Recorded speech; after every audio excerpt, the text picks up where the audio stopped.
Have you ever wondered? Join us to explore this dramatic and surprising story. Now, tonight we sail, not across oceans, but through corridors of stone and candlelight beneath the painted ceilings of Florence in the 1300s, where marriages weren't simply unions of two hearts, but of entire dynasties, where your last name mattered more than your feelings, where a single wedding could shift the balance of power for generations. You step into a narrow Florentine alley, just as twilight deepens to a gentle ink blue. The shadows of tall, narrow buildings stretch like fingers over cobbled streets. From behind a wooden shutter overhead, someone is singing a lullaby perhaps, or a prayer. But this is no ordinary night. Tomorrow, a daughter of the Strozzi will marry. Not for love, not for laughter, for power. You follow the scent of beeswax candles and lavender-soaked linens into the family palazzo, its arches whispering of old wealth and silent ambition. And as the servants bustle, the air seems thick with more than incense. It's heavy with calculation. Before you snuggle into your blanket, hit like on the video and comment where you're watching from and what time it is there. It's so fun to know who's joining us from around the world. Now dim the lights, maybe turn on a fan for that soft background hum, and let's ease into tonight's journey together. It begins, as most things in Florence do, with a question of reputation. In this world, your family's name is everything. You might imagine a world of painters and poets, and they're here too. But tonight, you sit across a carved walnut table from a father and uncle, perhaps a notary all poring over a dowry contract by candlelight. It's not romance they discuss. It's wool quotas, vineyards, silver coins, and land in the Mugello Valley. You run your finger along the margin of the parchment and notice the writing sharp, cramped, efficient. Every asset is listed, every risk weighed. To give too little dowry would dishonor the bride. To give too much might bankrupt the family. Historians still argue whether these dowries were more about love or leverage, but most agree emotion rarely got a say. Outside the window, bells ring from Santa Maria Novella. You imagine the bride-to-be, perhaps 14, perhaps 15, kneeling quietly in a room lit by oil lamps. Her hands are folded, her lips move in prayer. Not for a loving husband, perhaps, but for a painless childbirth or a peaceful household. You wonder, does she know his name? And here's the quirky truth. Many brides didn't meet their husbands until days before the wedding. Sometimes only during the ceremony itself. There's even a story of a girl, Rosalia, who fainted when she finally saw the man she'd been betrothed to for 7 years. Not from love, you understand, but because he was 52 and she was 16.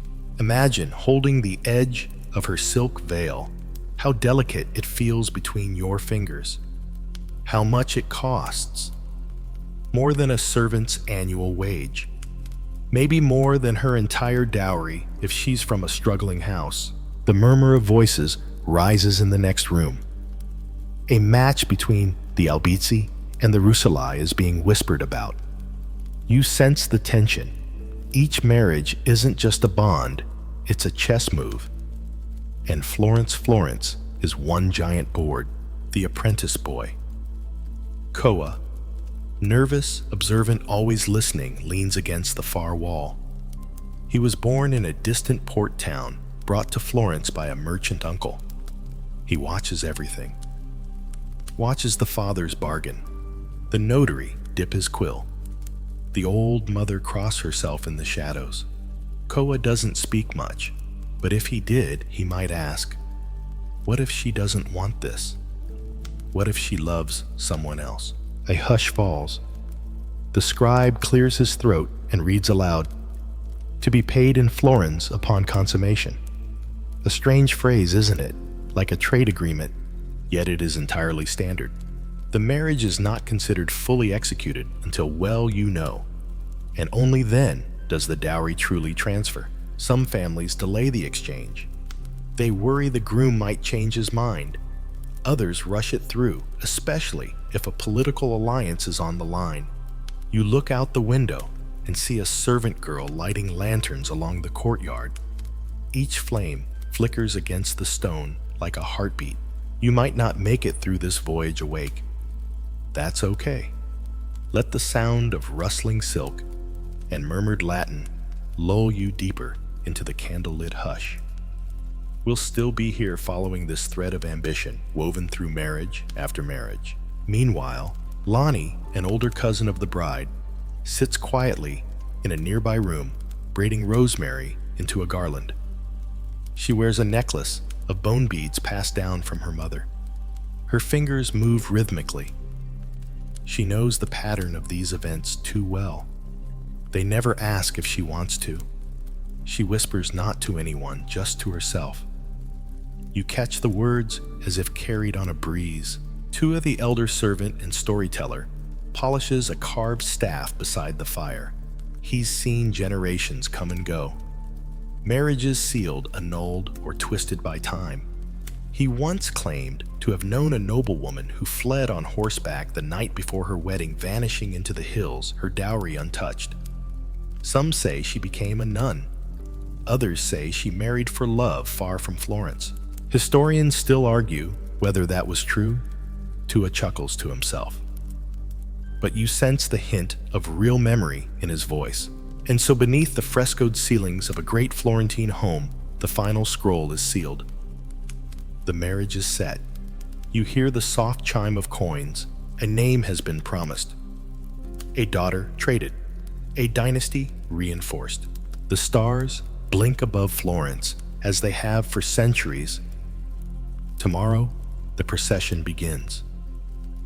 But tonight, the city sleeps its secrets tucked beneath silk sheets and ledger books.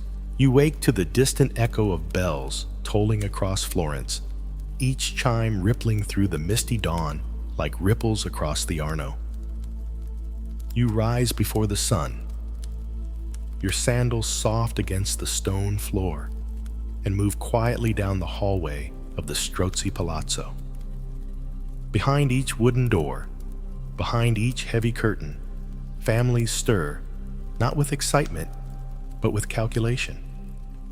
Today is not just a wedding. It is a maneuver. In the great hall, a ledger lies open on a marble table. Its pages glisten faintly with ink, and beside it, the Strozzi, father stern-jawed, gray-bearded, reviews the final figures for his daughter's dowry. 2 chests of Florenza vineyard in Chianti, 5 bolts of silk, and a dozen hand-embroidered linens. The notary sits nearby, adjusting his spectacles and clearing his throat like a man rehearsing a sermon. This isn't about generosity, it's about balance. Too small a dowry and the marriage is an insult. Too large, and the Strozzi risk overreaching, exposing weakness. You might be tempted to scoff at the coldness of it all, but pause. Imagine yourself in his sandals, your family's future, your younger son's apprenticeships, your political alliances, all tied to the silk in that dowry chest. And then there's the bride. She sits still as marble in a side chamber, her hands folded, her hair being arranged by 2 attendants. Her gown, deep crimson lined with ermine, costs more than her nurse's annual wages. Yet beneath all the finery, you can't help noticing her silence. She's not weeping, she's not smiling. She is waiting. Like a wrapped gift no one asked to be. Quirky fact of the morning. In Florence, girls were often married off between 12 and 15, while men married in their 30s or later. The reasoning? Men needed time to mature and earn wealth. Girls were expected to arrive chaste, fertile, and docile, a harsh truth, but one that's echoed in every marriage ledger from the time. Imagine holding that ledger. How heavy does it feel in your hands? Not just the pages, but the weight of expectation pressed between every ink stroke. You move with the household into the chapel. The air smells of myrrh and damp stone. There's no music yet, only the rustle of fabrics and the whisper of candles. You catch sight of Koa again, our wide-eyed apprentice from last night. He's tucked near the door, adjusting a ceremonial sash. His eyes dart nervously. He's still learning what's said aloud and what's left unsaid in houses like these. The bride enters, flanked by her father and an older cousin. Heads turn. Her crimson sleeves trail the floor like spilled wine. Guests murmur not about her beauty, but about the precision of the match. 2 parts alliance, 1 part wool. An older nobleman quips to his neighbor. A joke, yes, but not an exaggeration. You glance over at Lonnie, her rosemary garland now tucked behind her ear. She watches the bride with the eyes of someone who's seen this play out before.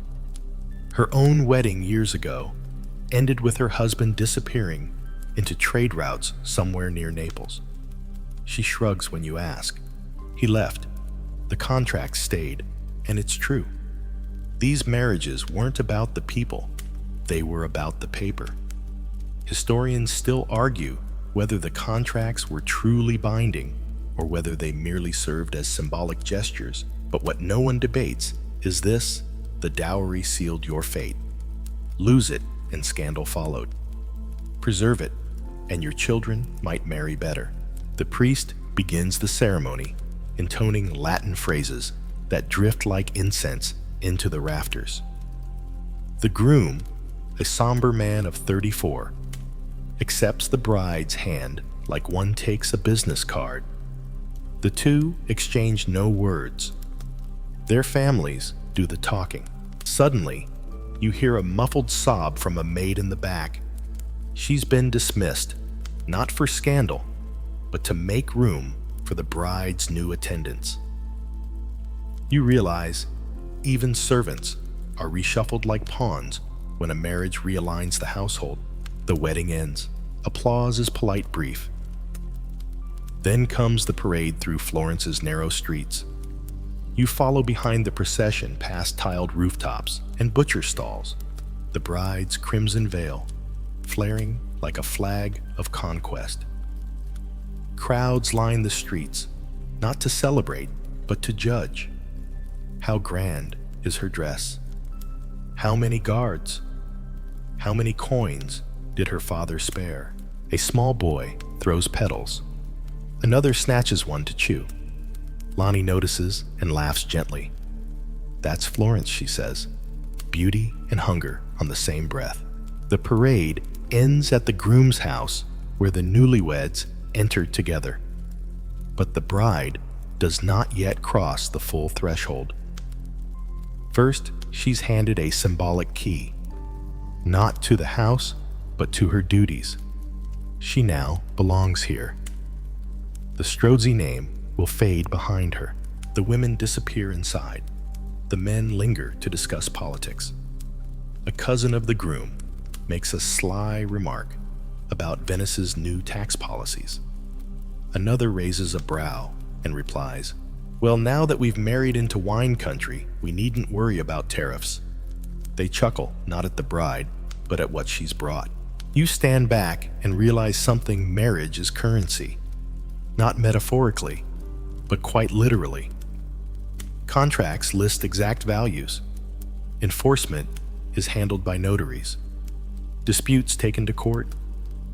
The passionless precision is breathtaking. Tuat the elder finds you near the fountain. "It's a game of chests," he says cryptically.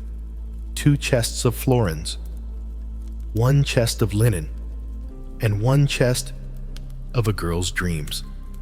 He pauses as if tasting his own words, then adds, "They only ever open 3. It's late now. The stars are rising again, just like last night." Florence exhales its towers, lit dimly from within. Somewhere the bride undresses, alone. Somewhere else, her father counts the ledgers, again relieved. And somewhere deeper in the city, Koa sketches a copy of the marriage contract. By firelight, his brow furrowed, his fingers ink-stained. He doesn't yet understand everything he sees. But one day, he will. One day, he'll know that in Florence, every wedding begins with a promise and ends with a price. You return the next morning to a quieter Florence. The sun spills softly across terracotta rooftops and yawning doorways, but the mood is subdued. The grand procession is over. The crimson veil has been folded away. The bride now lives behind different walls, and in the study of her family's old palazzo, a man hunches over a ledger. This is the part no one sings about the numbers.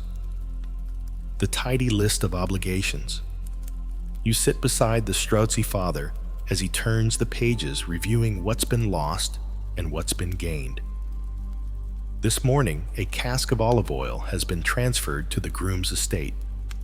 A linen weaving contract has been redirected. A wool merchant's name scratched out, another scribbled in. The marriage isn't just a social arrangement, it's a reshuffling of business. The ledger doesn't care about the bride's size or the groom's silence. It speaks only in florins. Koa is there too, eyes wide as he copies another entry. 3 goats, 2 barrels of wine, he murmurs under his breath. You catch a flicker of amusement in his tone, and he looks up. Is that really love? It's not mockery, it's confusion. He's still learning that in Florence, love is never separate from inventory.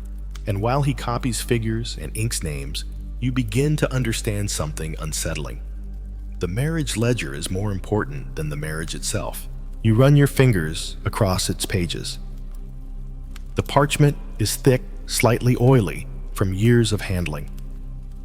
Each column is clean, each transaction categorized.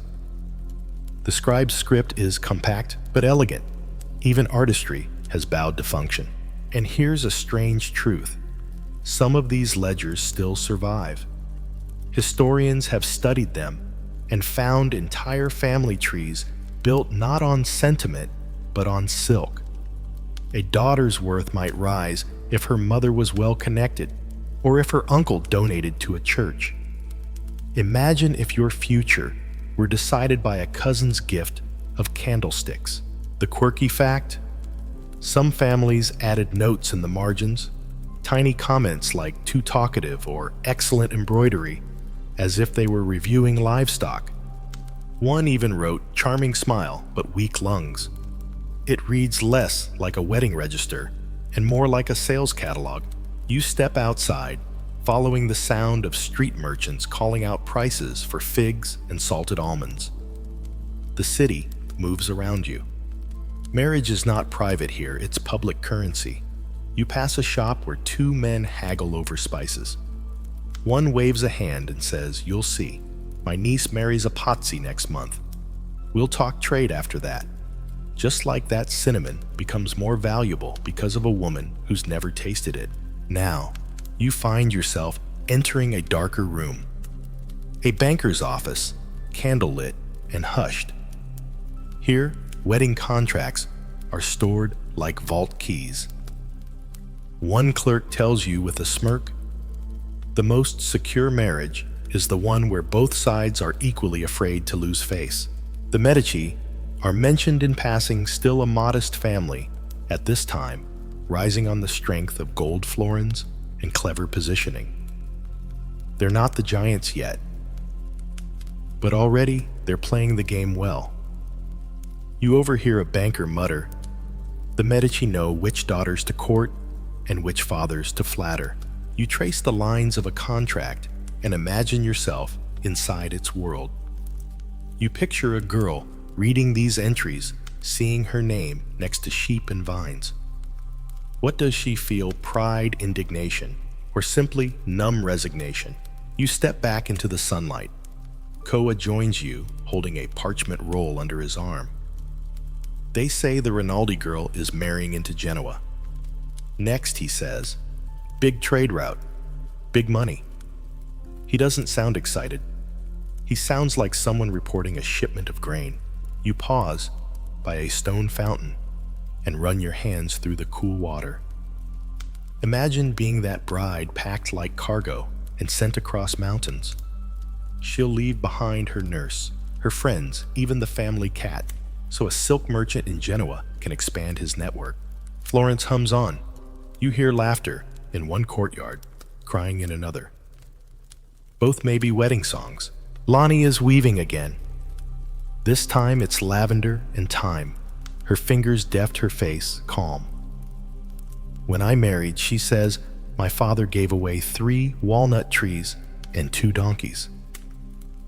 My husband sold the trees, ate the donkeys. She smiles faintly. At least he kept me. You laugh gently, not because it's funny, but because it's true.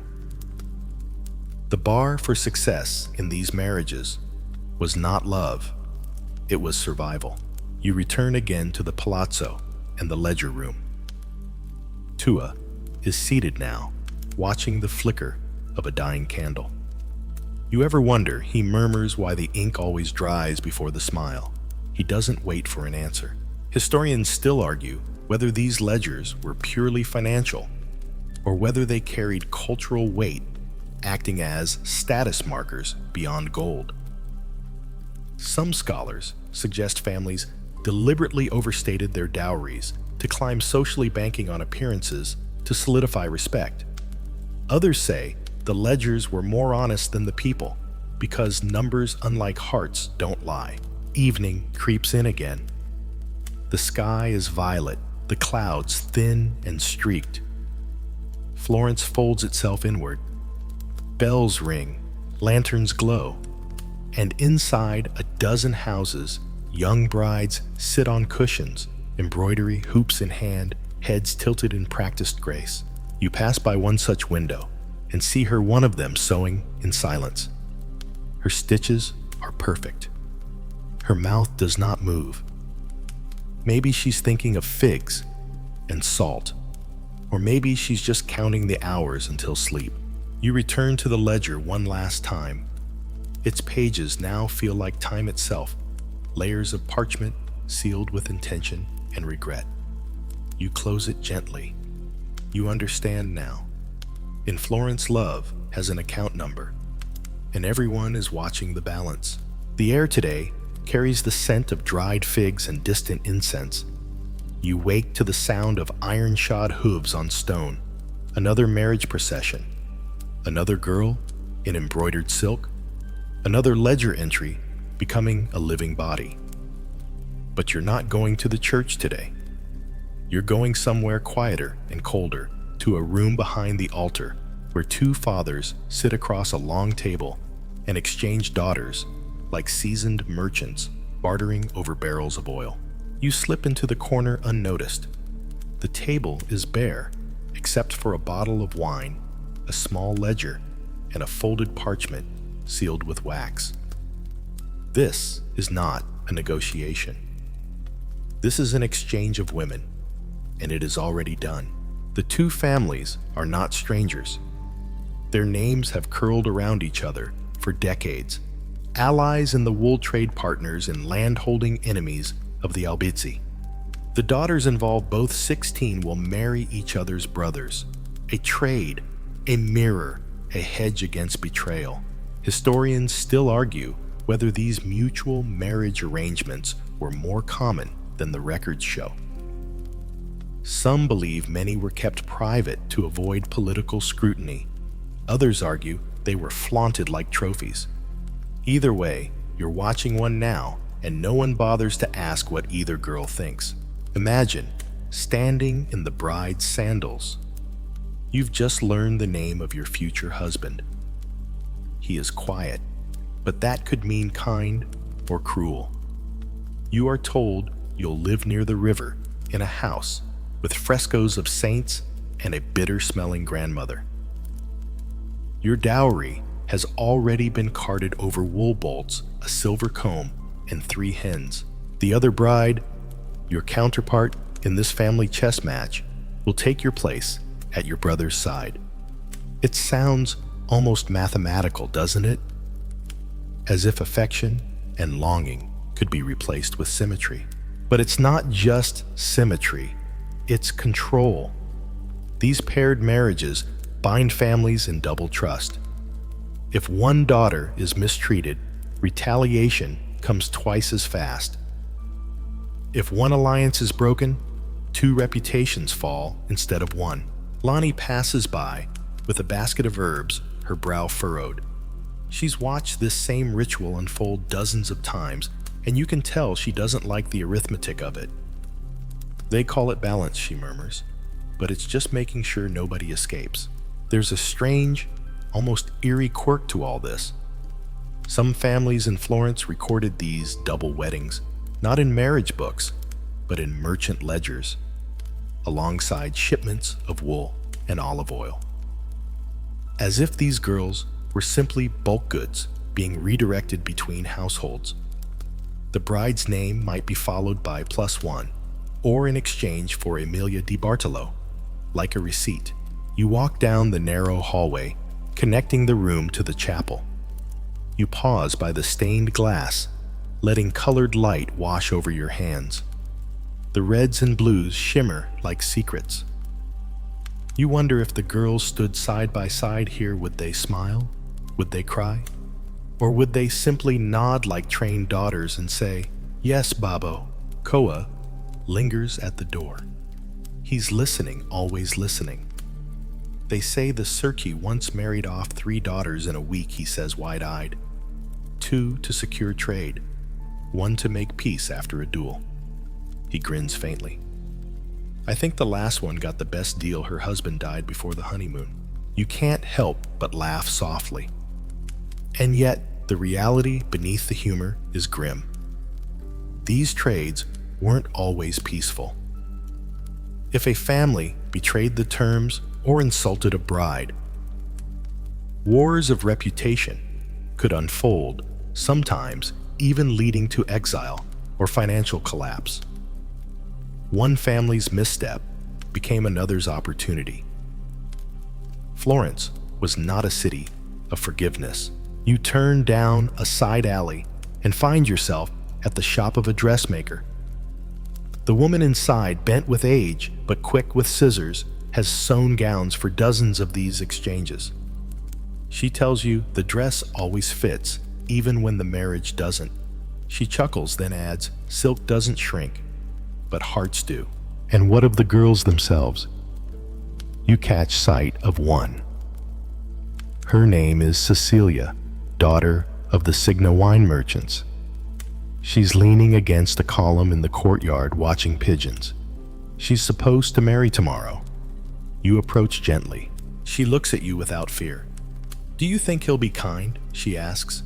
You don't answer. She doesn't expect you to. "I liked someone once," she adds after a pause. "He was a baker's son. Too poor, too sweet. He gave me anise bread in secret." She closes her eyes. "I told him never to speak to me again. My uncle was watching, and so she'll marry the cousin of a rival family, a man with a crooked tooth and 6 vineyards. And she will forget the taste of anise bread." Tua joins you as the day wanes. He's holding an old ring, a wedding band carved with vines and stars. "Belonged to my mother," he says. "She was exchanged too, but she made it work. She told me, if you can't love the man, love the garden."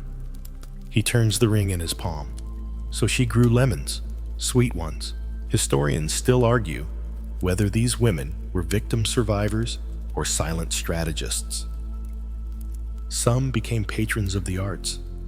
Others wielded power behind veils and rosary beads. A few, like Tua's mother, learned to grow sweetness from stone. As night returns to Florence and the bells toll from San Lorenzo, you walk through the streets where futures are bartered behind shutters. Somewhere 2 girls pack their dowries. Somewhere 2 fathers clink glasses. Somewhere love is folded neatly between layers of silk. And once again, you find yourself at the ledger, not just of money, but of people. The names blur, the columns stretch, and you realize in Florence, every family carries two books, one for business and one for daughters. And often they are the same. You awake to the soft clatter of looms, the scent of hearth smoke winding through narrow streets, and the distant murmur of cloister bells echoing against limestone. The wedding has passed, the ledgers have closed, and yet Florence does not rest. Today, you are invited into a room you've never entered before the bride's chamber. Not the bridal suite adorned with petals and wine, but the quiet space behind the ceremony, where the girl becomes a wife, where silk sleeves fall away, and where her voice is rarely heard. You watch from a corner as the young Strozzi bride, her name is Elisabetta, sits on a carved bench in her husband's new home. Her eyes trace the room, slowly landing on every unfamiliar object. The fresco above the hearth depicts Saint Margaret, patron of childbirth. Her mother-in-law placed it there pointedly. A pair of silver scissors rests on the table beside her embroidery hoop. She does not touch them. Around her, the house moves without her. Servants shift linen trays of almonds and raisins are quietly exchanged, and two elderly aunts discuss the proper time for an heir to be conceived. You can feel the heaviness in the air, not from drama or cruelty, but from absence. She's been given a husband, but no companion. A household, but no home. This is where the marriage truly begins, not at the altar, but in the quiet aftermath. And if you listen closely, you'll notice what's missing. Laughter, questions, curiosity. Instead, there's only duty. Koa is here again, delivering a note to the steward. His hands shake a little. He catches your gaze and offers a small, apologetic smile. She hasn't said a word since yesterday, he whispers, not even when the doves flew over the fountain. He pauses. I thought that was a good omen. Perhaps it was, perhaps not. Historians still argue whether the silence of elite brides was trained, expected, or chosen. Some claim it was a mark of virtue, to be quiet, obedient, serene. Others believe it was survival, to keep your thoughts to yourself, to never give away too much. Either way, silence was the safest answer. A quirky detail you might appreciate. Elite girls in Florence were often coached for marriage with detailed instructions, not only about prayer and household management, but about voice control. Speak gently like parchment, turning one manual instructed. Another advised, let your eyes be more eloquent than your lips. Imagine living with that constraint every day. You join Lonnie in the kitchen, where she crushes rosemary and thyme into a basin. They want her to be like the Madonna, she mutters, all light, no opinion. She glances toward the chamber door, but I've seen her eyes. They're stormy, and stormy they are. Because when you return to Elisabetta's room, something has changed. She's moved to the window. She's watching the courtyard below, where boys chase a rolling hoop, where laundry flaps like sails in the breeze. Her fingers rest on the sill, and for a moment, you wonder if she's remembering a different life. A girlhood of fig trees, of giggles in the orchard, of reading poems not written by husbands. Then she turns back. Her mother-in-law enters. The room stiffens. You watch the two women move around each other, like dancers in an old ballet. The older woman adjusts a pillow, straightens a tapestry. She doesn't ask. She commands gently, politely, but firmly. Your sleeves are too loose, she says. The cook says, you did not eat the fish. Then more sharply, a son must come soon. The family name requires it. Elisabetta nods. Just once. Like a candle flickering.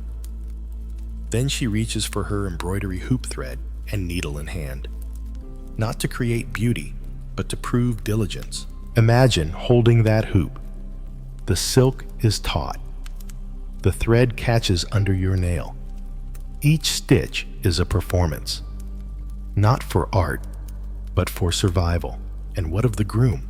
You find him in a separate wing, reclining beneath a fresco of Saint Sebastian. He's in conversation with a cousin about shipping routes and wool tariffs.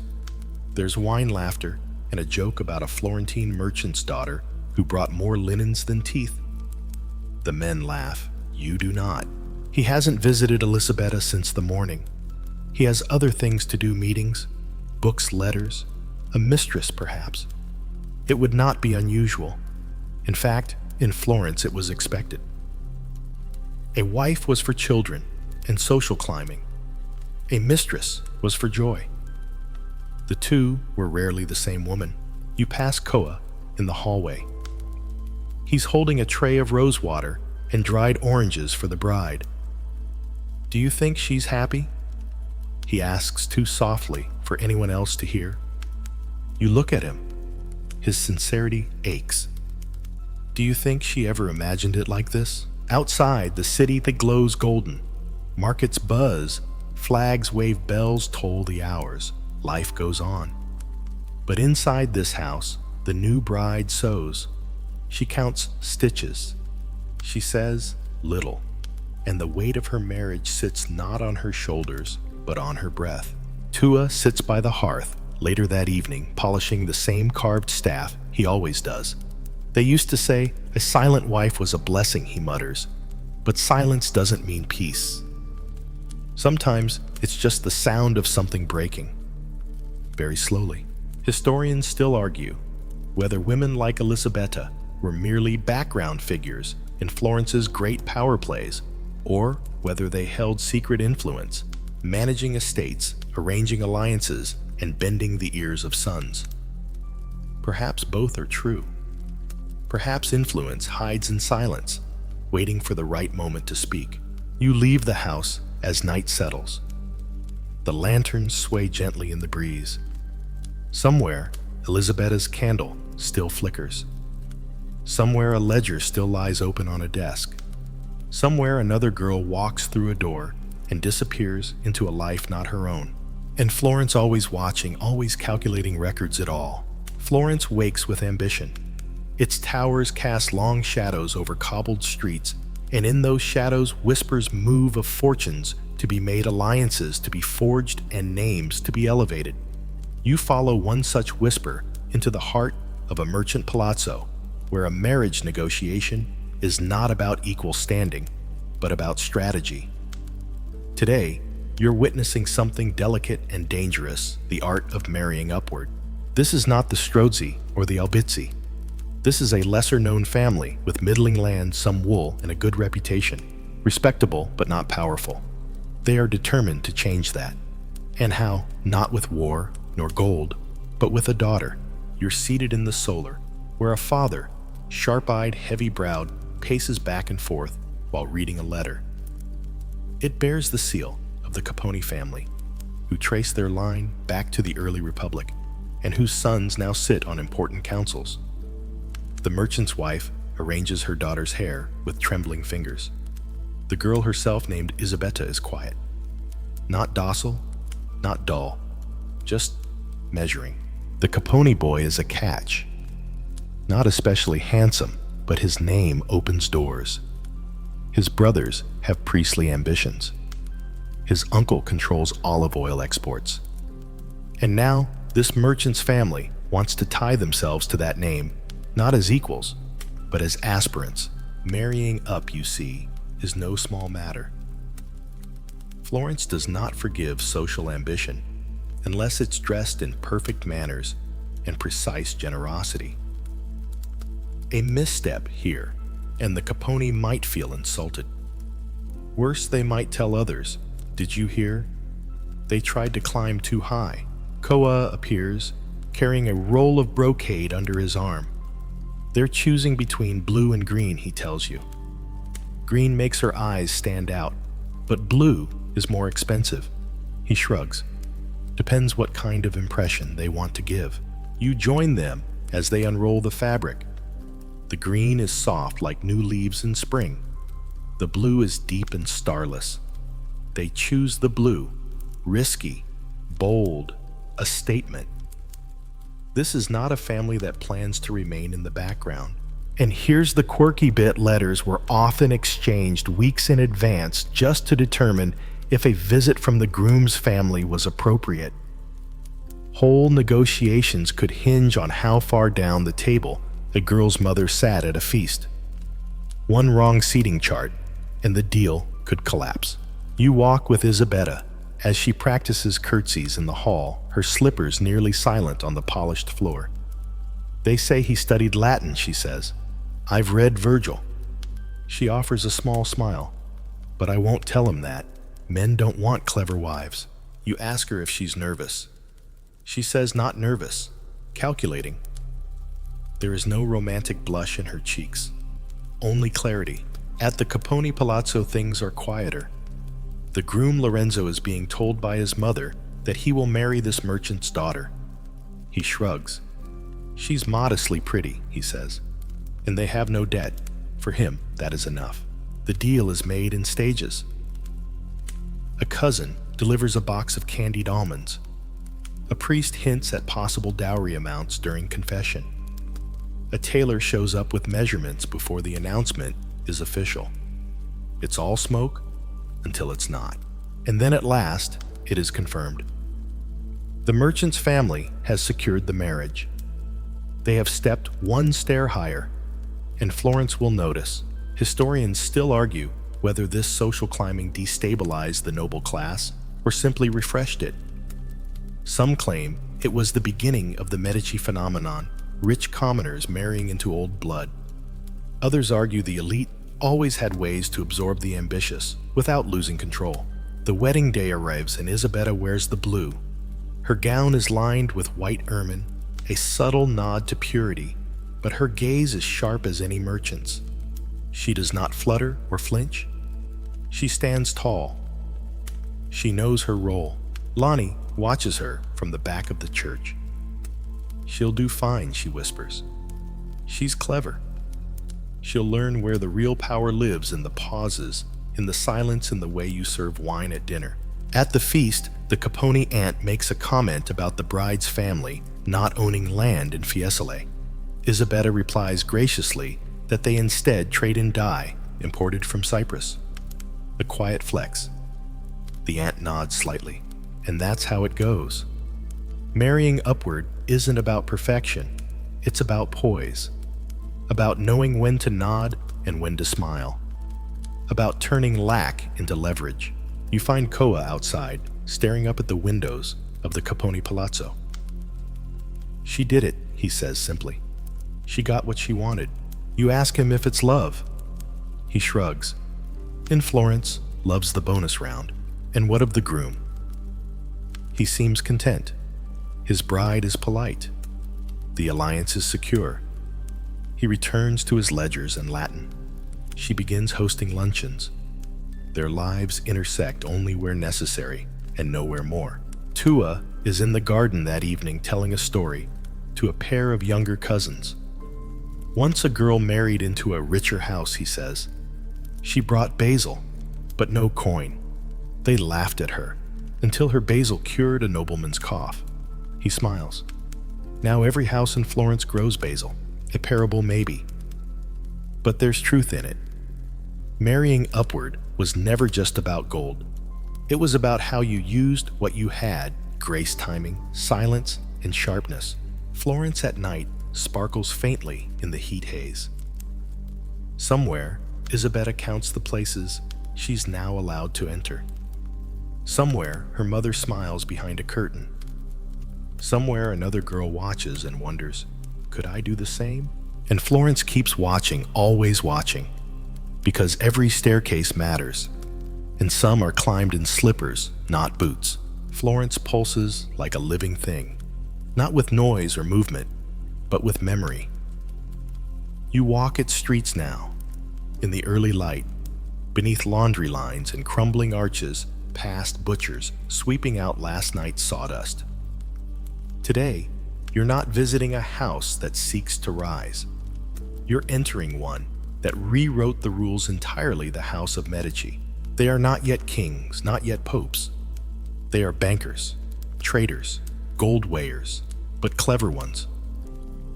And unlike the old noble families who married strictly within their rank, the Medici chose partners who brought not just land, but leverage, influence, trust. They built a dynasty not just through coins, but through marriage. You're welcomed into their home on a soft morning breeze. The Medici matriarch Piccarda is preparing for her son, Giovanni's betrothal. She moves through the rooms like someone counting, not steps but moves. She's from a decent family, she tells her steward. No enemies, a small vineyard, 2 brothers in the clergy. She'll be useful. You pause there, useful. That's the word. Not beloved, not devoted. In Florence, usefulness is the gold standard. Giovanni appears thick-browed and thoughtful, more comfortable with ink than affection. He's not particularly interested in who he'll marry. She reads scripture, he says, and doesn't complain of headaches. I suppose that's all I need. Then he returns to his calculations. You follow Piccarda as she oversees the placement of silver goblets. Not for a wedding feast yet, but for the visit of the bride's family. Everything is intentional. Every curtain, every olive. They must feel elevated, she murmurs, but not overwhelmed. We want them grateful, not frightened. Historians still argue whether the Medici manipulated marriage better than their rivals or merely saw its potential earlier. Some believe Cosimo de' Medici deliberately paired his children with families at risk, giving them security in exchange for loyalty. Others say it was instinct, not strategy. But you see it. Piccarda's movements are no accident. She's not decorating, she's designing. A quirky tidbit floats your way from Koa, who now serves tea in the Medici household. They say Piccarda once rejected a match because the groom's mother used the wrong spoon at dinner. He shrugs, seems petty. But now, her daughter is married to a papal notary. You find the bride-to-be, her name is Maria, in the garden, clipping dead blossoms from a lemon tree. She doesn't seem nervous. They're good people, she says softly. Not haughty like the Albizzi. I can breathe here. She doesn't smile, but there's something like relief in her eyes. You ask if she's happy. She turns a blossom over in her palm. I wasn't looking for happy, she replies. I was looking for safety. You realize then, for many women, marriage was not a fairy tale. It was a fortress. The Medici wedding is quiet. Not a spectacle, but a signal. The guest list is modest, the food refined. The bride wears pearl gray, not crimson, a whisper of wealth, not a shout. And yet Florence takes note. The Medici just married into the Pazzi's cousins. That means something. At the ceremony, Lonnie observes from a distance. They don't need to flaunt it, she says. They already know where they're going. She's right. Within a few years, the Medici name will be etched into frescoes and ledgers alike. Their marriages will not simply secure fortunes, they will build regimes. You watch Piccarda as she kisses her daughter-in-law's cheek. Not warmly, not coldly, but with the precision of a chess master who's just claimed another square. After the wedding, you find Tua in the Medici courtyard sweeping petals. He chuckles to himself. They changed the game, he says, made marriage not about joining, but absorbing. One day, this family will marry into everything. You glance toward the upstairs window, where Maria stands beside her new husband. They do not touch. They speak quietly. But there's no fear in her, no trembling.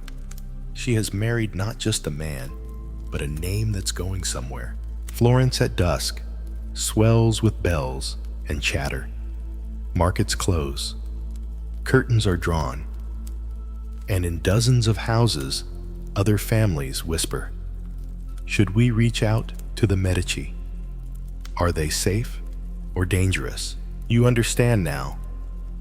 While others marry for balance, for truce, for inheritance, the Medici marry like architects. Every union lays a brick. Every bride is a keystone. And so you leave the palazzo under a sky brushed with rose and soot. Somewhere a bride thanks her stars. Somewhere else, a rival clenches his fists. And above it all, the Medici crest now hangs heavier than gold. Because, in Florence, love is a luxury. But strategy, that's survival. The scent of ash and time lingers in the morning air as you wander away from the marble-tiled districts of the rich and toward the quieter, cracked streets of a once proud house now fraying at the edges. Today, you visit not the powerful, but the precarious. A father with 2 daughters and only 1 dowry. A home where each room echoes with unspoken tension. A crisis no one dares name aloud, but everyone feels like cold fingers around the throat. You enter through the side gate of the Bartoli household, where shutters are drawn not from modesty, but from shame. The paint peels slightly from the entryway. A servant girl whispers prayers under her breath, and at the center of it all sits Signore Bartoli, flanked by 2 ledgers, one for debts, one for daughters. You sit silently beside him at the table, just in time to hear him whisper the question that splits a family. Which one do I marry off first? The elder daughter, Caterina, is 17, serious, dutiful, already trained in the household arts. She irons her father's collars without being asked. She speaks little but listens deeply. She is what Florence calls marriage ready. The younger Bianca is 14, radiant, lively. She sings to the birds and charms every guest. She has not yet bled, but her future is already discussed with hushed admiration. She'll fetch a better match, the aunt once said, not even bothering to lower her voice. And therein lies the storm. Caterina waits patiently at the embroidery table, her thread moving in even rows. Bianca dances in the courtyard, braids flying. Both are daughters. But there is only enough silver, only enough linen, only enough olive land for 1 dowry. Koa arrives mid-morning with a parcel from a banker, an assessment of vineyard income for the next season. They're hoping for a better harvest, he tells you quietly, or a miracle. He glances toward the kitchen. Or maybe just a death in the extended family. It's a chilling thought, but not an uncommon one. In Florence, dowries were so costly that some families relied on inheritance from widows or distant cousins to afford them. A girl's future might hang not on her virtues, but on the timing of someone else's funeral. Historians still argue whether these financial bottlenecks delayed marriages or merely redirected them. In some cases, daughters were sent to convents not out of piety, but as a cost-saving measure. The bride of Christ, they would say. But more truthfully, the family couldn't pay. A quirky tidbit: Florence once instituted a dowry fund, Monte delle Doti, a sort of public investment account for fathers. You could deposit when your daughter was born, and by the time she was marriageable, the city would pay a portion of her dowry back with interest. It sounds generous until you learn how few families could afford to deposit in the first place. Back in the Bartoli home, the pressure is breaking through. You hear the father pacing late into the night, whispering to the Virgin Mary and the memory of his own mother. You hear Bianca arguing with her cousin. Why should I wait? And the cousin whispering back, because you have the prettier eyes. But it's Caterina you feel most drawn to. Her silence is not submission, it is endurance. She watches her father, watches her sister, and says nothing. But you see it in her embroidery, those tight, immaculate stitches. She is holding herself together, thread by thread. Lonnie visits that evening, bringing dried oranges and quiet company. She sits beside Katerina in the garden, the moon casting soft silver across their laps. When I married, Lonnie says my uncle had to borrow from 4 neighbors and sell a hunting dog. I never knew if I was a gift or a gamble. Katerina smiles faintly. Maybe both. You leave them in that gentle stillness and find Tua at the edge of the courtyard, eyes raised toward the stars. 2 daughters, 1 dowry, he murmurs, like trying to fit 2 souls in 1 lantern. Either one burns brighter or both go dark. Eventually, a decision is made. Or perhaps it makes itself. An offer comes from a modest merchant family. For Katerina, a grocer's son, kind but uninspired. He has a single warehouse and no horse, but he asks for a small dowry. Manageable. The father sighs for 3 days before agreeing. Not from joy, not from pride, but because it is possible. Katerina accepts it the way she accepts every quiet injustice, with a nod, a pressed smile, and steady eyes. She kisses Bianca on the forehead that night. "You'll marry better," she says, "and I'll visit your gardens when I'm old," Bianca cries. Katerina does not. The wedding is small, no musicians, just figs and bread and 2 silver rings. No fireworks, but no shame either. Florence does not gossip about this wedding. It simply nods. Another family has survived the ledger. And what of Katerina? You see her weeks later, arranging herbs in her new home, smiling at a neighbor, humming to herself. The grocer's son is clumsy but gentle. He says things like, "You've made the house warmer." It may not be a grand life, but it is hers. As you walk away from their modest home, you glance back and see Bianca waving from the upper window. She's still in the Bartoli house, still unmarried, but with more silk now, more suitors circling. Her father speaks more freely. The crisis has passed. Historians still argue whether love was a casualty or a luxury in such arrangements, but you begin to suspect it was neither. It was something that sometimes bloomed, despite the odds, and Florence ruthless beautiful. Florence never stopped counting. 1 dowry saved, 1 daughter wed, 1 name preserved, 1 stitch still holding. The air today carries a hush, like Florence itself is holding its breath. You've heard the bells, tasted the bitter trade of dowries, and watched daughters turn to coin. But now you're stepping beyond the altar and into the quiet corridors of domestic life, into a marriage that has happened but hasn't quite begun. Today, you enter a home where husband and wife are married, but not together. The street is narrow and sunless. As you follow the young bride Isabetta, you remember her from before, into her new home.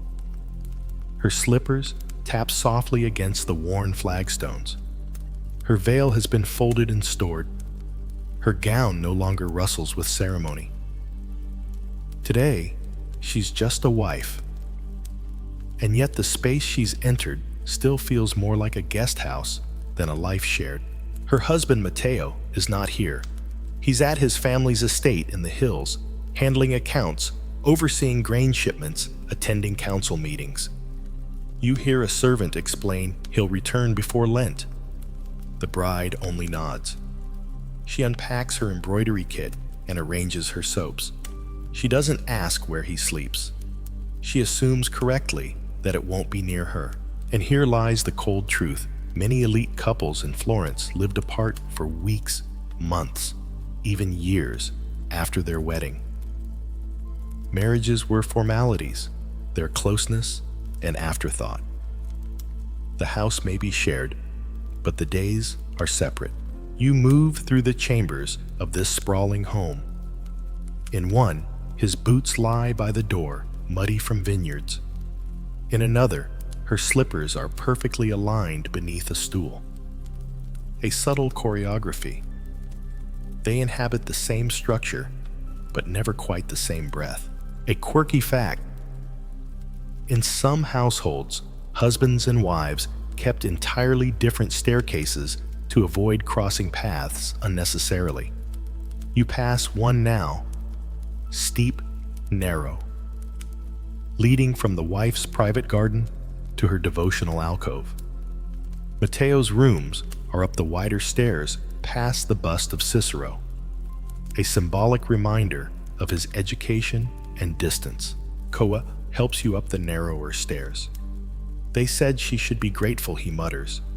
He doesn't beat her. He doesn't shame her. He just isn't here. Koa frowns. Is that better or worse? You find Isabetta in her solar, writing a letter to her mother. She begins with, "The roses have bloomed, though you know it's still weeks from spring." Perhaps she's writing for her mother's sake. Perhaps she's writing a world she wishes were true. The servants adore her. She's kind, generous, and soft-spoken. But they also whisper when she passes. She's been married 3 weeks. Hasn't smiled once. You listen from the shadows, understanding more in silence than any feast could reveal. Matteo returns eventually.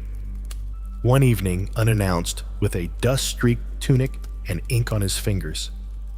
He greets his steward, first checks the wine accounts, then visits the stable. Isabetta waits in the reception room, hands folded in her lap, like a page in a book. Someone forgot to turn. When he enters, he nods. She stands. He comments on the curtains. She asks about his travels. The air between them could crack from the cold civility, and yet there is no cruelty here. No raised voices, no insult, just absence disguised as propriety. Later, you watch Matteo dine in his private hall, while Isabetta eats upstairs with his sister and 2 widowed aunts. They discuss jam recipes and saints' feast days. No one mentions husbands, not even the one beneath the same roof. Historians still argue whether this kind of marital distance was enforced by gender roles or simply grown from indifference. Some claim it protected women from overbearing men. Others say it kept them powerless. The truth, it depends on who you ask and whether they had their own key to a locked door. Lonnie visits one afternoon, bringing beeswax candles and candied orange peels. She sits beside Isabetta by the window. They say men are fire and women are oil, she says. But sometimes the fire never touches the pot. Isabetta chuckles softly, a laugh like moth wings. You begin to notice a strange intimacy forming not between husband and wife, but between Isabetta and the home itself. She waters the plants with care. She learns the servants' names.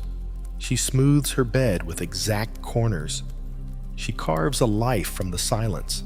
Tua visits as well, carrying a gift from Isabetta's mother, a lace handkerchief sewn with her initials. He hands it over solemnly. Your mother says to hold your dignity like thread in a needle. Tight, or you'll lose the pattern. Isabetta thanks him, then folds the cloth and places it in her drawer unopened. And what of Matteo? You catch glimpses of him from time to time. At the window with a ledger, on the stairs with a cloak. He is not unkind, but he is uninterested. His marriage was a step in a plan, and now the next step calls him elsewhere. Koa once finds you outside the garden wall, trimming vines with a pair of dull shears. She could be a queen, he mutters, watching Isabetta tend roses alone. But she lives like a ghost, and yet there is strength here too. One night, when a pipe bursts in the bathhouse and floods the lower floor, it is Isabetta who takes charge. She directs the servants, comforts the cooks, orders repairs. Matteo, who happens to be home that evening, simply nods. She's quite capable, he says, with the detached admiration one might offer to a functioning sundial. And so days pass, then weeks. The air grows warmer. Isabetta still wakes alone, still walks the garden path in silence, still writes letters and blooming metaphors. But the servants speak more respectfully now. They defer to her word. When Matteo returns from the estate next time, it is she who answers the door. Florence hums outside these walls, never pausing. Alliances are made, heirs are born, ledgers are filled. But inside this quiet house, a marriage exists not in passion or presence, but in arrangement, in stillness, in the hollow between two names. And you realize something: not all unions in Florence were forged with fire. Some were simply written in ink and left to dry. Florence is never still. Even now, beneath the lull, twilight bells, and the creak of shuttered balconies, the city hums with its own quiet schemes. Tonight, you step through a door most brides in Florence dreaded, but could never ignore. Past the silks and censers, past the dowries and devotions, lies the true crucible of marriage life, under the same roof, not only with your husband, but with his mother and her expectations. You return to Isabetta's house under dimming skies. The street outside is hushed, but inside the kitchen clinks with the silver spoons and tension. The mother-in-law, Donna Filippa, is slicing fennel with the care of a surgeon. She doesn't look up when Isabetta enters. She simply says, "The oil is too heavy for lamb. Use lemon." There's no reply. Isabetta adjusts her apron. And just like that, the game begins again. This house does not run on love. It runs on dominance and deference, passed in whispers and glances like secrets wrapped in linen. Filippa speaks with the precision of a ledger. One correction for every gesture. The embroidery is too loose. The tea is too cold. The basil should be picked before the morning sun. Her voice is never raised, but never not heard. You sit with Koa near the side door, where he fans the fire and tries not to listen. "She ran this house for 30 years, he mutters. "She won't let go, just because a new woman wears the rings." He looks toward the hallway. It's not the marriage that's hardest. It's surviving the mother-in-law, and there's truth in that. In many elite Florentine homes, the bride did not step into a new life as mistress of the house. She stepped into a hierarchy at the bottom. Often, she lived under the authority of her husband's mother, sometimes for decades. And while the father-in-law might be distant or dead, the mother-in-law was always near. Historians still argue whether this dynamic empowered women or imprisoned them. Some say older matriarchs used their roles to pass on wisdom, maintain cohesion, even protect the young brides. Others say they crushed them slowly through years of subtle domination. Lonnie visits in the afternoon, bringing a jar of lavender salve for sore fingers. She finds Isabetta in the laundry room rewashing linens. She said they smelled of ash, Isabetta explains. They were folded too early. Lonnie says nothing at first. Then she opens the jar and sets it down. "Use this before bed, or you'll dream of starch and vinegar." A quirky fact: in Florence, there were even guidebooks written for men about choosing a wife who would respect her husband's mother above all. One recommended asking the girl's confessor whether she had ever disobeyed her own mother. If she had, the match was unwise.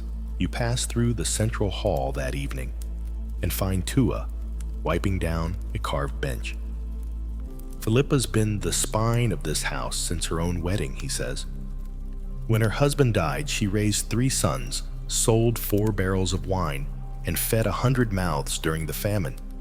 No one tells her to step aside. He pauses. But perhaps someone should show her how. That someone you realize may be Isabetta. You begin to see small things shift.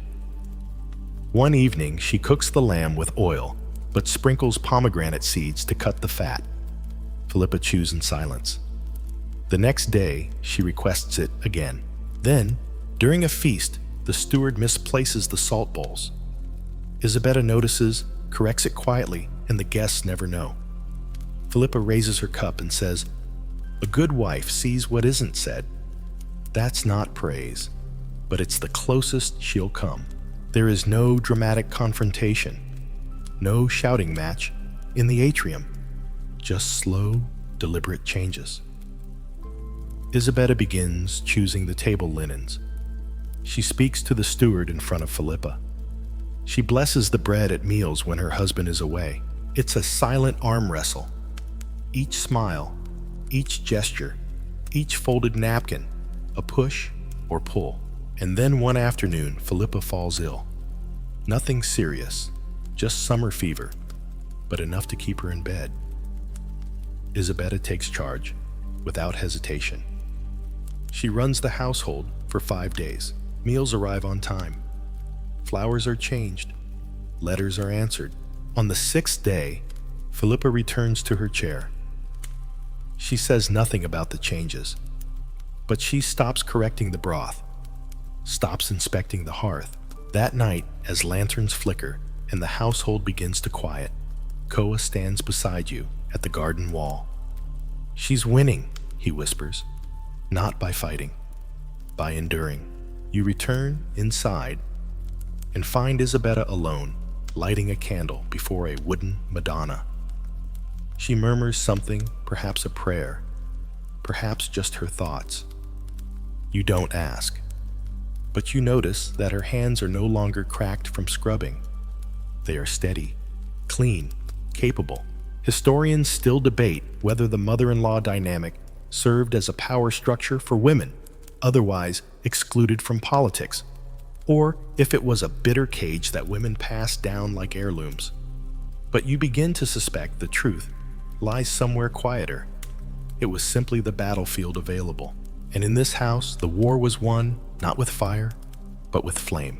As Florence dims into evening again, you walk past windows where other brides and other mothers-in-law negotiate silence and space. Some fail, some bend. Some, like Isabella, learn how to weave their way forward, thread by careful thread. And Florence watches as always, not just who marries whom, but who yields, who endures, who remains. Morning breaks over Florence like warm honey poured across rooftops. The bells chime softly from San Lorenzo, and birds flit between terracotta tiles, unconcerned with dynasties. But inside one household, the air is held tight, thick with expectation. Today, you step into a different kind of stillness, the kind that comes just before everything changes. Because today, a son is born. You're already inside the house when the midwife arrives. The hall smells of lavender and boiling cloth. Isabella lies curled on the birthing bed, her hands white around a twisted sheet. Her breath is ragged, her face damp. Philippa stands behind her, silent but present.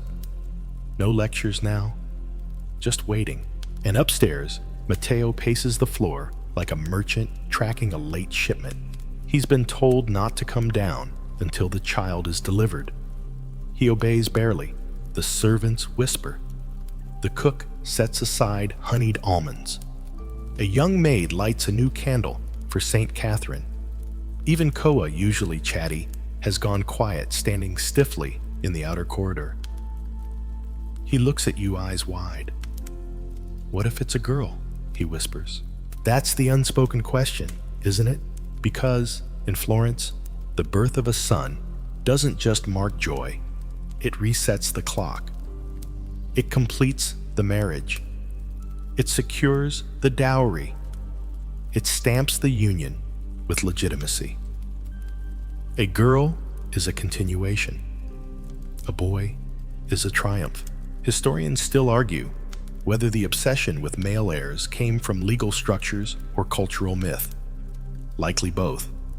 In Florence, only a son could inherit the family name, represent the house in politics, or oversee estates. Without one, even the wealthiest marriage was unfinished. A quirky, unsettling truth. Some Florentine families wrote clauses into marriage contracts stating that if a male heir wasn't produced within a certain time, the dowry could be renegotiated or returned. The womb was not just a hope. It was an investment. Hours pass. The midwife calls for more cloth. The sun rises higher.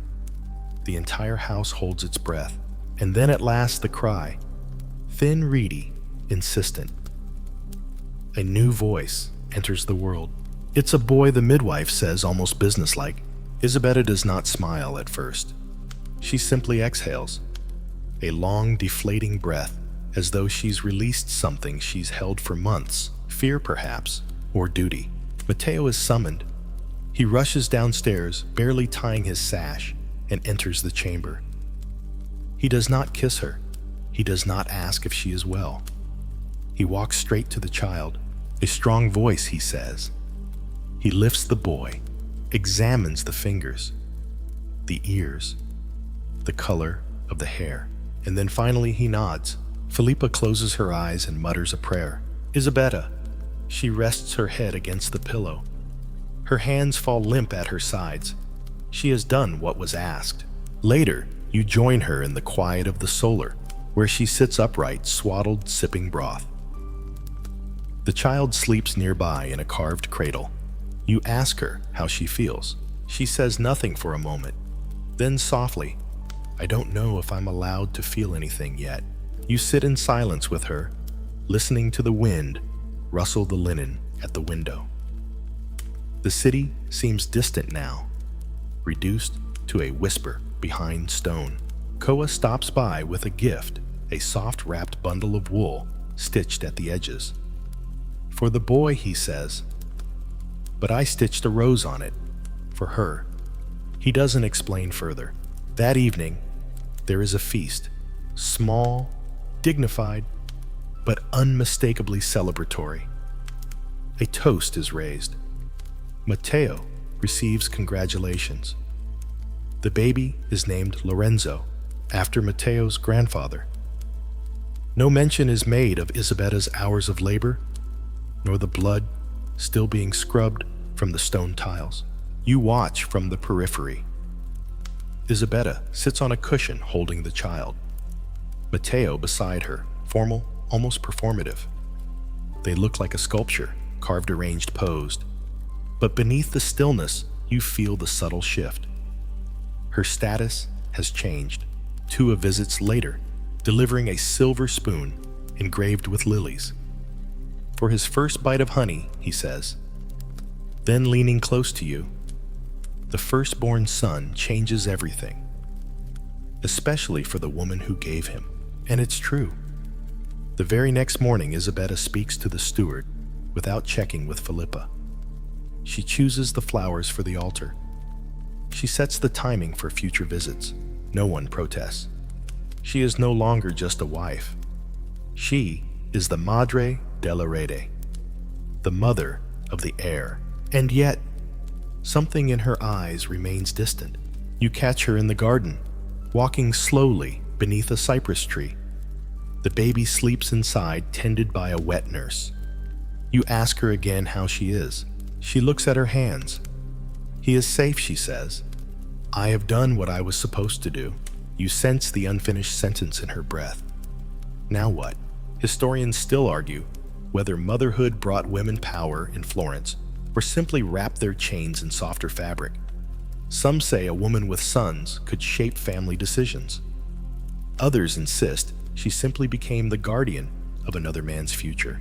But in this garden, in the slanting gold of evening, you realize it may be both. Florence, that city of stone and silk, has turned another page. A boy is born, a family strengthened, a ledger updated, and a woman, silent, strong, unseen, has shifted the axis of her household. With a single cry, Florence wakes gentle today, light pouring over the arches of Santa Croce, pigeons flitting through the courtyards like they've done for centuries. But your mind lingers elsewhere. You've walked through dowries and delivery rooms, silence and strategy, and now just for a moment, you catch the glimmer of something Florence rarely permits love. It is not grand, not shouted from rooftops, not carved into the walls of chapels. It hides behind curtains, between gestures, inside glances. And today, You catch it blooming where you least expect it. The two children, Lucia and Tommaso, grew up in adjoining households. Their families traded in dyes and alum, not politics or papal favors. Modest fortunes, respectable names. Their fathers often met at the wool guild. Their mothers sometimes traded soup recipes over garden walls. From the age of 8, Lucia knew her marriage would be arranged. She had practiced the words in front of a mirror. Yes, Babbo, as you wish, if that pleases you. But then she met Tommaso. He had a chipped front tooth, an ink stain on his right hand, and a habit of staring at the sky during Mass. He once gave her a carved comb made from olive wood. It smells like rain, he told her, so you won't forget spring during Lent. She never used it. She simply kept it in a velvet pouch, hidden. As the years passed, they spoke less. They weren't allowed to linger in the same rooms. The nursemaids watched. The mothers noticed. One uncle made a comment at dinner, and Lucia didn't leave her chamber for 2 days. You watch them now, both 16 standing on opposite sides of a church aisle. The Mass is ending. He bows his head. She pretends to read her prayer book. Their eyes do not meet, but the air between them hums like a harp string pulled taut. It's an almost love, a near love, a love that Florence doesn't quite forbid but never encourages. Koa leans against the church wall beside you. He's been promised to a girl in Lucca, he murmurs. She's got 3 vineyards and a silent disposition. Everyone's thrilled.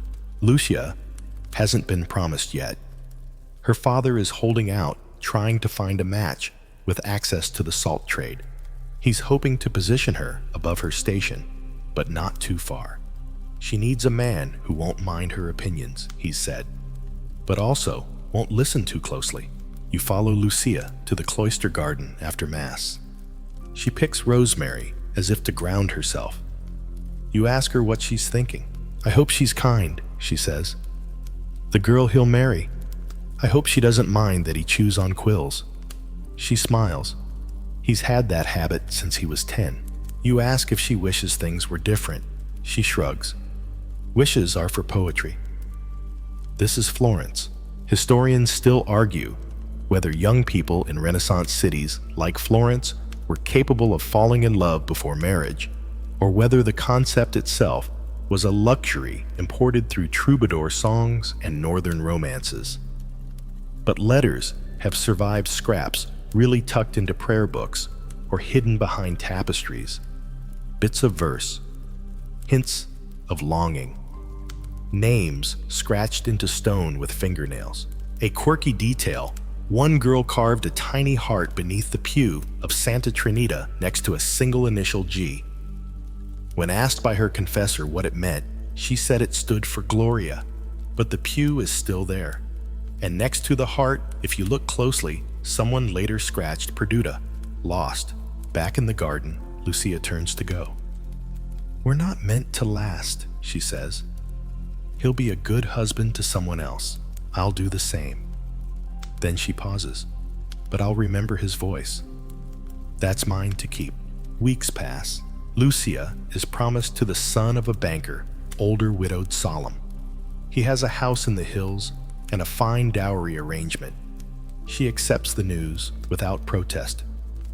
On her wedding day, Tommaso sends no message, but someone leaves a sprig of rosemary on the church steps. At the reception, her new husband speaks kindly but absently. He praises the stew, compliments her gown. He does not ask what she dreams of. He does not notice the olive comb she keeps in her sleeve, and still, life continues. You catch a glimpse of Tommaso, months later, walking near the Arno with a pale woman in a green gown. He is speaking softly, hand on her back. They look peaceful. But as he turns to laugh, you notice his front tooth is still chipped. Koa sighs beside you. They could have been happy, he says. You nod. But Florence didn't ask them to be happy. It asked them to be useful. And yet love, brief, bruised, unsanctioned, left its mark. Like a scent on a comb. Like initials on a pew.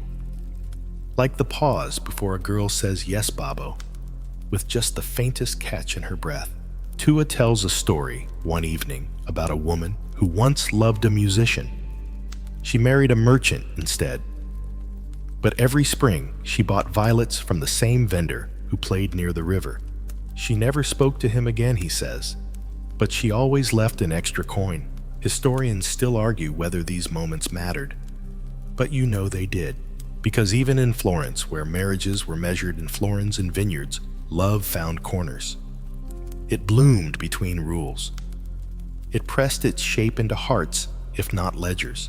And in the soft twilight, as bells ring for vespers and the city exhales, you realize something quiet and true. Florence could demand obedience. But memory belonged to the girls. Twilight settles over Florence like a veil, cool blue and deceptive. From the outside, the city seems unshakable towers rising proudly. Palazzos locked in place like chess pieces that have never moved. But tonight, you walk behind those stone walls to witness something Florence feared more than a foreign army, a broken alliance. A marriage that doesn't happen. A betrothal that collapses not from scandal, not from sin, but from politics. You arrive at the house of the Lamberti family just after sunset. The lanterns outside have not been lit. The air feels still, too still. Inside, you find Francesca, 19, tall, thoughtful, with the hands of a painter's muse and the expression of someone who's already said goodbye in her mind. Her marriage was set. She was to marry Riccardo della Gherardesca, an old family with new ambitions. Contract signed, dowry secured, feast menu chosen. And then yesterday, everything vanished. No carriage arrived. No letter was sent. Just silence. You sit with Francesca in a room full of unopened chests, linens, folded candlesticks wrapped in felt bridal slippers still pristine. She doesn't cry. She doesn't speak. She fingers the edge of a tablecloth her aunt embroidered last spring. The silence roars louder than grief. Koa slips into the room, carrying a message that isn't a message. A banker's apprentice told a cousin who heard from a steward, Riccardo's family has shifted alliances. They now court favor with the Albizzi. And Francesca? She is a casualty of convenience. You ask Koa what happens next. He shrugs. Nothing official, but everyone knows. She won't marry him. The chests will be returned, quietly. The linens maybe not. Historians still argue whether these broken engagements were rare or simply hidden.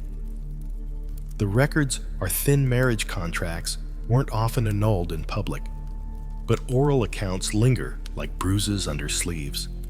A whisper here, a knowing glance there. And here's your quirky fact of the night. Sometimes girls in Florence would sleep in their wedding dresses for weeks if the groom failed to show out of protest or denial. One girl supposedly wore hers until the color faded from ivory to ash. You walk with Francesca's father through the long hallway. He mutters names under his breath like curses, traitor, coward, snake. But it's not Riccardo he's angry at, it's the implications. A broken betrothal stains a family's name no matter the reason. And for a girl, that stain clings even tighter. Later, you find Lonnie placing dried lavender beneath Francesca's pillow. The worst part, she says, is not that he left. It's that no one will say it out loud. She'll spend months pretending it didn't matter. Francesca begins to move more slowly through the house. She avoids windows. Her gowns grow darker. At dinner, she smiles when spoken to, but her eyes don't flicker. She's performing a life that once had a future. Tua finds you one night by the fire.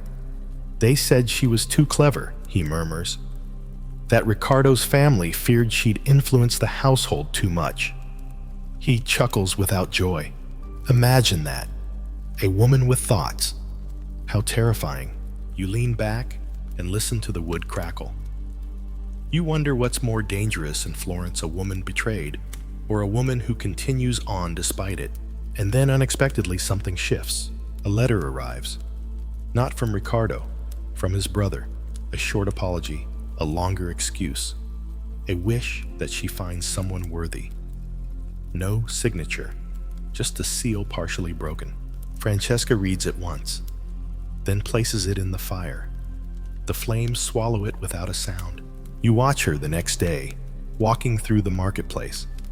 Not as a bride, not as a broken thing, just as herself. She touches pomegranates, smells soap, buys cinnamon. The whispers follow her. She was nearly a Garadesca. Did you hear? Such a shame. But she keeps walking. Koa meets you near the bread stall. Her father says she'll marry within the year, to someone gentler, someone with less ambition. He pauses. But I think she'll choose. This time. And you realize something profound. Florence feared not just broken alliances, but women who broke free. Historians still debate what happened to women like Francesca. Some found better matches. Some disappeared into convents.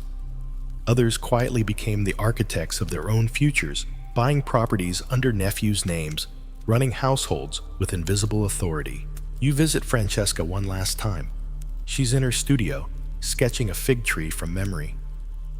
They thought I'd disappear, she says, but I was never promised silence. You smile. She nods. The past hasn't vanished, but it's no longer the only thing in the room. And outside, Florence watches less certain now, because a girl who doesn't marry as planned might still shape the game. You rise with Florence beneath a sky streaked rose and copper. Bells from the Duomo toll, softly, less like a summons, more like a reminder that time here is measured not only in hours, but in names. Today, you step into the echo that comes after death. A home where a marriage has ended not with betrayal nor scandal, but with inevitability. A young widow, a new beginning, and a market not spoken of in songs, the second marriage market. The door to the Girolami household opens quietly. You're let in without question. The mourning banners still hang above the threshold, deep black linen with silver trim. Inside, silence blankets everything. Not grief exactly, something more practiced, like sadness folded and put away, just like the husband's coats. Lucrezia is 26. She was married at 15, widowed at 26, childless but well respected. Her husband, a textile merchant twice her age, died of a fever, one that crept in during winter and never left. She sat beside him for 4 nights, reading psalms aloud until he passed between breaths. Now, she sits near the hearth, spinning wool with steady fingers, her hair pulled back, her gaze level. She has not cried publicly. She has not remarried yet. But Florence waits. You see, a widow with means is an opportunity. Koa walks you through the garden, where the roses have overgrown their trellises. There's already a lawyer involved, he says, careful not to speak too loud. Her dowry was preserved. Her linens are intact. No heirs to divide the estate. She's free. He glances over his shoulder, which makes her valuable. Historians still argue whether Florentine widows had more freedom than unmarried women, or whether they were simply placed into a different kind of expectation. Some entered convents not out of devotion, but to avoid second marriages. Others became powerful matriarchs, negotiating dowries, overseeing property, even lending money. But many were remarried, as swiftly and strategically as before. Here's a strange telling detail. Widows were sometimes ranked by reusability. A woman under 30 without children with an intact dowry was considered a top candidate, especially if she still had her beauty. Florence, ever practical, did not waste good silk. You return to Lucrezia's chamber as she meets with her brother. He carries a list, names of potential suitors, all older, all politically neutral. She listens without interruption. You'd be respected, her brother insists. You'd have more freedom. Lucrezia raises an eyebrow. Then what? He doesn't answer. She smiles softly, then reaches for the list. Leave it. I'll consider. Her tone is quiet, but unmistakable. She'll decide. That evening, you sit with Lonnie beneath the open courtyard archway. I was widowed too, she tells you without needing to be asked. They offered me to a spice merchant. Said he needed a kind tongue and a second chance. She stirs her tea. I said I'd rather keep my grief. You ask what happened? I kept it. Still have it tucked under my pillow. Lucrezia doesn't wear mourning forever. Within the month, she's seen at a neighbor's feast in gray silk with amethyst beads. She speaks gently with the bishop's nephew. She laughs once softly at a joke from the grocer's cousin. Rumors circulate. The list grows. And yet she delays.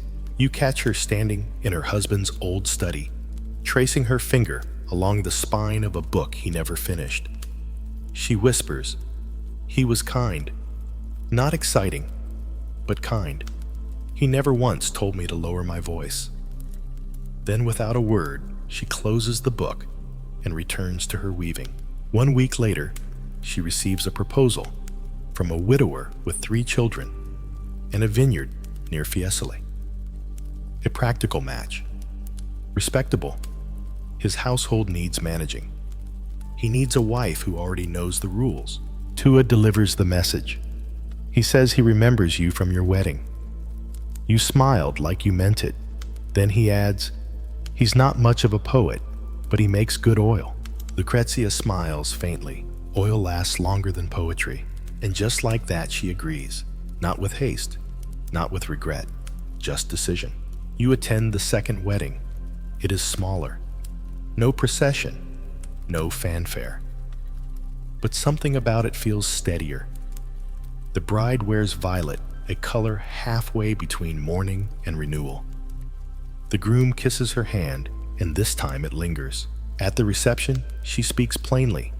She negotiates wine distribution with a cousin, requests goose over lamb, asks for fennel in the bread.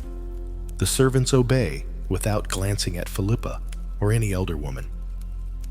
This household is hers now. Historians still argue whether women like Lucrezia were liberated by widowhood or simply recycled by it. But here, in this courtyard filled with soft laughter and the clink of olive oil bottles, you sense something else. She is not being reused.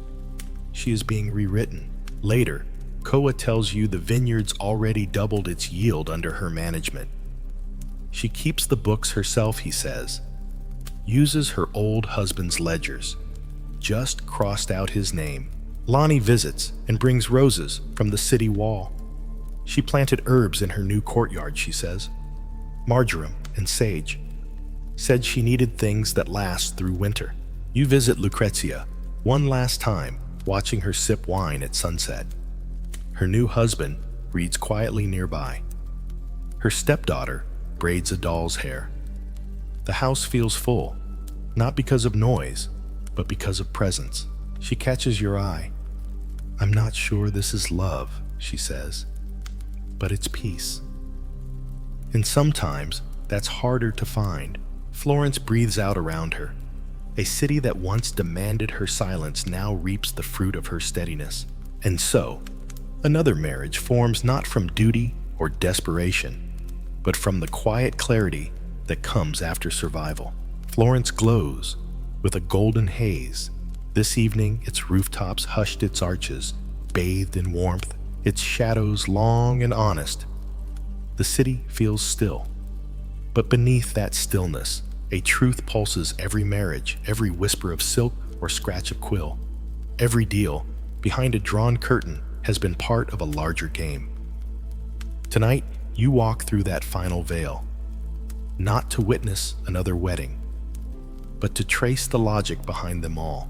You start in a small room tucked beneath a palazzo staircase where ledgers sleep in dust and oil. Koa guides you in lantern held high. This is where they keep the drafts, he says. The contracts that didn't happen. The negotiations that collapsed. The ones too dangerous to burn.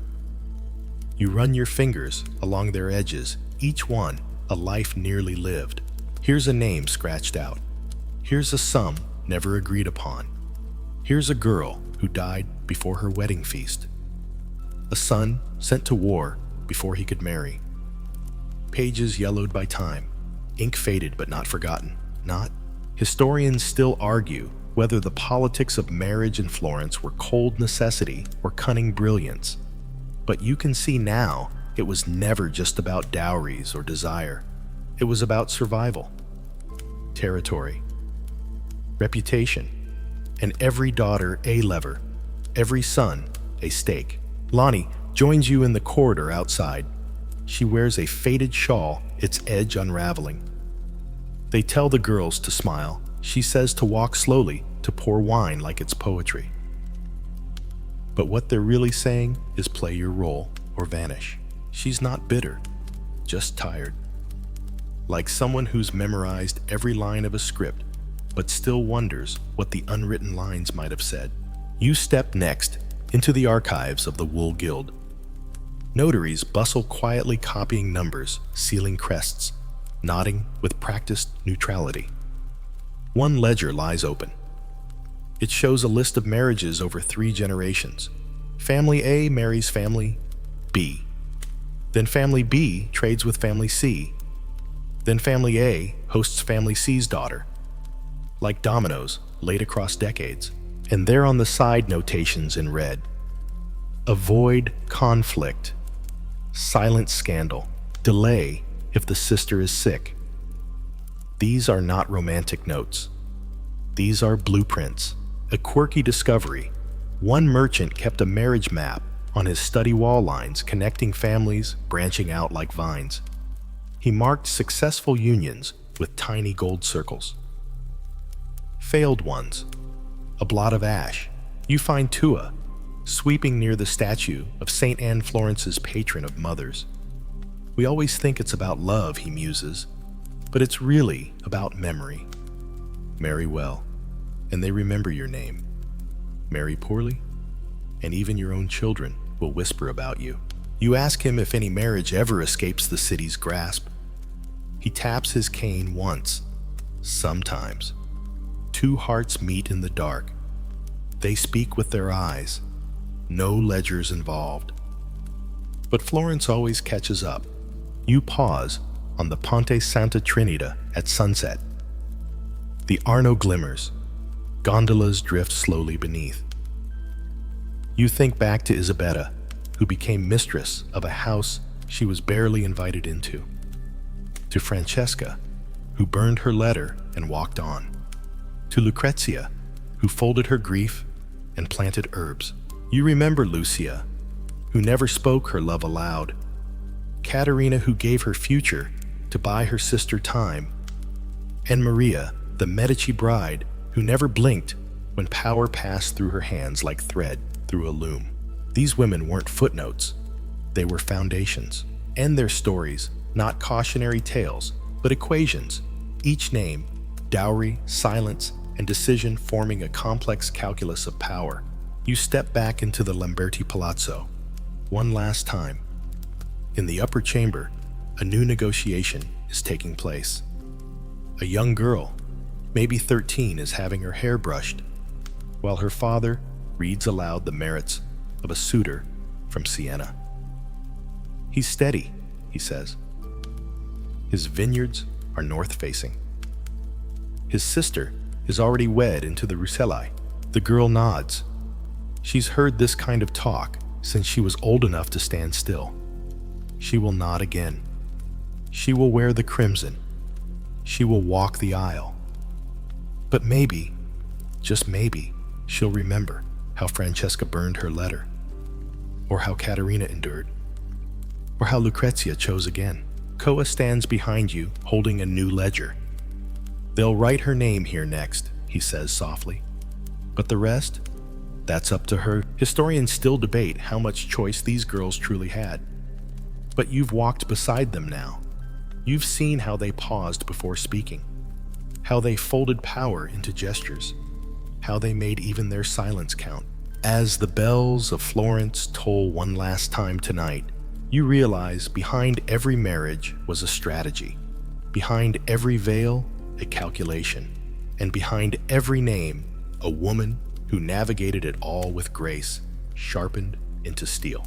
You stand now on the threshold between story and stillness, between the last flicker of Florence's candlelight and the darkness that calls you gently towards sleep.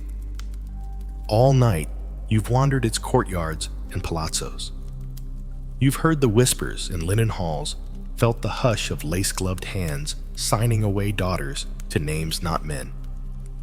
But before we part, let's walk once more quietly through what we've seen. You remember the first girl, Elisabetta, dressed in crimson, seated in a silent room that echoed more with expectation than celebration. You remember how her marriage began, not with touch, but with ledgers, florins, vineyards, bolts of silk. No kisses, just ink. And you recall how she sat with dignity, threading silence into her days, until in time, she made space for her own voice to return. You recall Isabetta again, her labor, her stillness, her slow rise from daughter-in-law to matriarch. Remember how the household turned toward her the day her son wailed into the world, and how with that cry the ledgers turned too. She was no longer a bride, she was the mother of a name. In Florence, that mattered more than love, and yet love found corners. You remember Lucia, who looked across the aisle at a boy with ink on his fingers and poetry in his silence. She did not speak. She did not fight, but she remembered him, carried him in a comb that smelled like rain. In Florence, where daughters were traded like coin, that memory was hers alone. You saw the quiet courage of Caterina, who gave up her place so her sister might rise. A daughter who married for stability, not because she was less, but because she was enough to carry sacrifice on her shoulders. She never asked for applause. She only folded linens, bore her name with grace, and whispered to Rosemary as she sewed. And then Francesca, whose engagement shattered not from scandal, but from shifting alliances. She sat in silence among unopened chests, the bride who never crossed the threshold. But her story didn't end in that room. She rose. She walked through the market-bought cinnamon and sketched fig trees in the sun. Florence counted her out, but she kept the pen. Lucrezia, the widow. The girl turned, wife turned widow, turned architect of her second life. She chose again, not from obligation, but clarity. She did not wear white. She wore violet-planted marjoram and used her first husband's ledgers with her own name written across the top. A quiet revolution with every tally. All around them, Florence hummed its cold logic, marry well, and you rise. Marry poorly, and you fade. But these women, oh, these women, they rewrote that rule book line by line. Historians still argue whether they were agents or instruments, victims or tacticians. But you've seen the truth. You've seen it in the way Lonnie braided Rosemary behind her ear, in the way Tua murmured parables at dusk, in the way Koa stood on the edge of every scene, ink-stained and wide-eyed bearing witness. You've learned that power in Florence didn't always roar. Sometimes it poured tea, or corrected the linen fold, or walked silently from a broken betrothal and never looked back. You learned that in this city, every marriage was a move, a defense, a bid, a silence, and behind every vow, a girl holding a different story in her chest. one never written into the contract. Now the city dims, the arches darken, the stone cools. The ledgers are closed for the night, their bindings soft with centuries, but their pages remember, and so do you. You remember that no house stood on love alone, but no house stood at all without the women who endured it. So now as you pull your blanket higher and the hum of the fan carries you toward rest, let me leave you with this. Thank you truly for joining me through every emotion, every turn, every moment of this journey. It's been an adventure, and I'm grateful to share it with you. As we close this tale, I wish you a peaceful evening. May you have a restful night, deep sleep, and dreams filled with wonder and light. Rest well, you've earned it. And when you're ready for the next story, I'll be here waiting to journey with you again. Before you go, if you love this tale, please leave a like and share your thoughts in the comments. I'd love to hear what moved you, surprised you, or lingers with you long after the story ends. Until we meet again, good night, and see you in the next adventure.